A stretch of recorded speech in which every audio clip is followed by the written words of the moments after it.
Kembali lagi di Metro Jambi News bersama saya Vidya Wahyuni. Korupsi PJU Kerinci rugikan negara hingga 2,7 miliar rupiah. Begini modus operandi yang dilakukan para terdakwa. Jaksa membuka komunikasi chat WhatsApp antara saksi Novandri Panca dengan Heri Cipta di Pengadilan Tipikor Jambi Selasa 13 Januari 2026. Untuk diketahui, sidang kali ini jaksa menghadirkan sebanyak 8 orang saksi. Selain Novandri Panca Putra, ada Erdogan dan Jumadi, yang juga anggota DPRD Kerinci ketika itu. Kemudian Desi Ervina yang menjabat sebagai pimpinan Bank Jambi Cabang Kerinci, Adrian sebagai Kepala Cabang Bank Jambi Kerinci, Edianto sebagai kontraktor, Zendra pegawai Dinas Perhubungan Kerinci, dan Aidi petani kayu manis.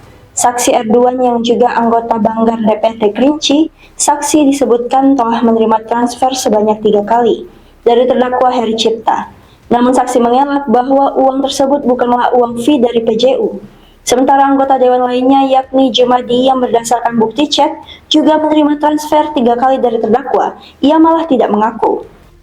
Jumadi mengaku uang yang ditransfer terdakwa adalah karena saksi meminjam uang kepada terdakwa. Aidi dihadirkan jaksa karena ia pernah datang ke rumah terdakwa Sarpano Markis. Direktur CVGAW di kediaman Sarpano inilah Aidi diberikan sebuah cek dan diminta untuk melakukan pencairan dana ke Bank Jambi. Penarikan dana ini dilakukan sebanyak 2 kali, di mana penarikan pertama sebesar 189 juta rupiah dan penarikan kedua sebesar 140 juta rupiah.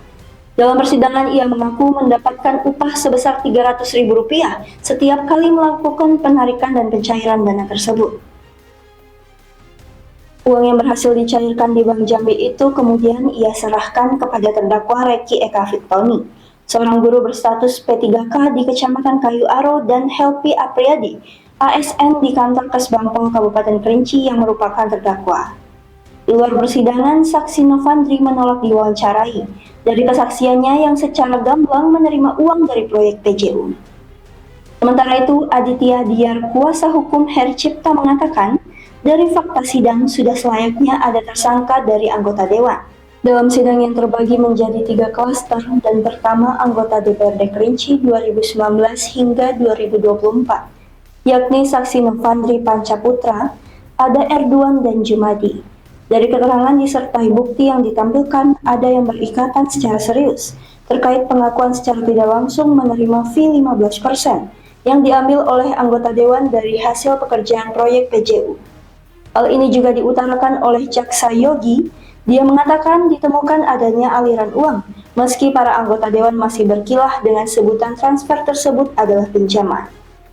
Begitupun dengan saksi Panca. Ia mengatakan menerima aliran uang menggunakan rekening milik istri dan juga ayahnya.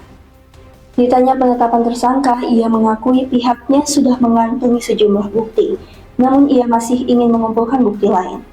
Untuk diketahui, kasus ini menjerat 10 terdakwa, di antaranya yaitu Heri Cipta, Kepala Dinas Perhubungan Kerinci selaku pengguna anggaran, Nail Edwin, Kabid Lalu Lintas dan Prasarana Dishub selaku PPK, terdakwa ketiga Fahmi selaku Direktur PT WTM, Amril Nurman selaku Direktur CV TAP, Sarpano Markis Direktur CV GAW, Gunawan Direktur CV BS, lalu Jeffron Direktur CV AK, Reki Eka Fiktoni seorang guru berstatus P3K di Kecamatan Kayu Aro, Helpi Apriyadi ASN di kantor Kesbangpol Kabupaten Kerinci, dan Yuses Alkadira PNS di UKPBJ ULP Kerinci yang menjabat sebagai pejabat pengadaan proyek PJU tahun 2023.